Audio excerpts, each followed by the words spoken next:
One day, James had to wait at the station till Edward and his train came in. This made him cross. Late again! Edward laughed and James fumed away.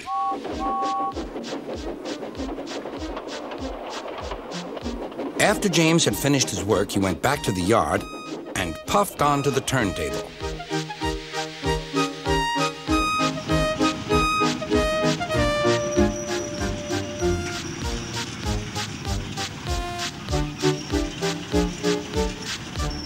He was still feeling very bad-tempered. "Edward is impossible," he grumbled to the others. "He clanks about like a lot of old iron, and he is so slow, he makes us wait." Thomas and Percy were indignant. "Old iron? Slow?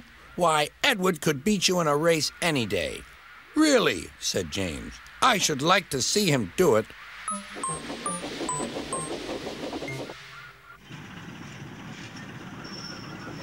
Next morning, James's driver was suddenly taken ill. He could hardly stand, so the fireman uncoupled James ready for shunting.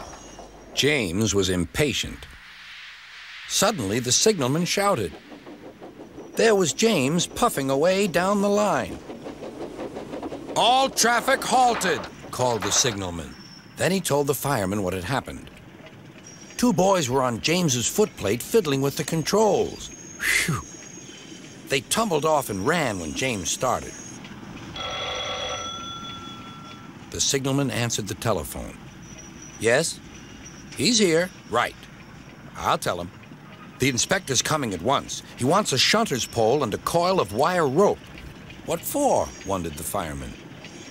"Search me, but you'd better get them quickly."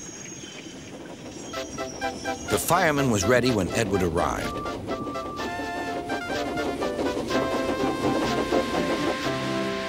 The inspector saw the pole and the rope.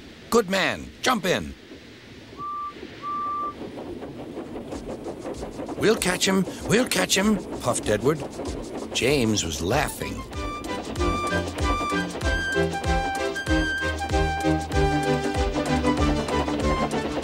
What a lark, he chuckled to himself.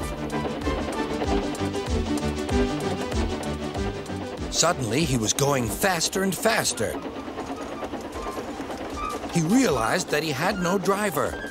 "What shall I do? I can't stop! Help! Help!"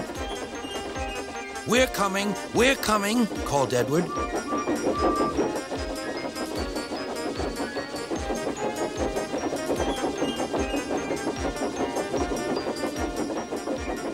Edward was panting up behind with every ounce of steam he had. At last, he caught up with James.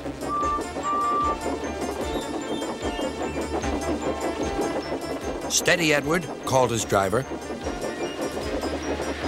The inspector stood on Edward's front, holding a noose of rope in the crook of the shunter's pole.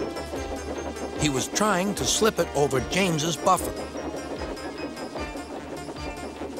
The engines swayed and lurched. At last, "Got him!" he shouted. He pulled the noose tight. Gently braking, Edward's driver checked the engine speed, and James's fireman scrambled across and took control. "So, the old iron caught you after all," chuckled Edward. "I'm sorry," whispered James. "Thank you for saving me." "You were splendid, Edward." "That's all right," replied Edward. The engines arrived at the station side by side. Sir Topham Hatt was waiting.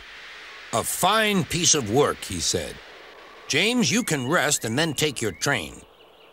"I'm proud of you, Edward. You shall go to the works and have your worn parts mended."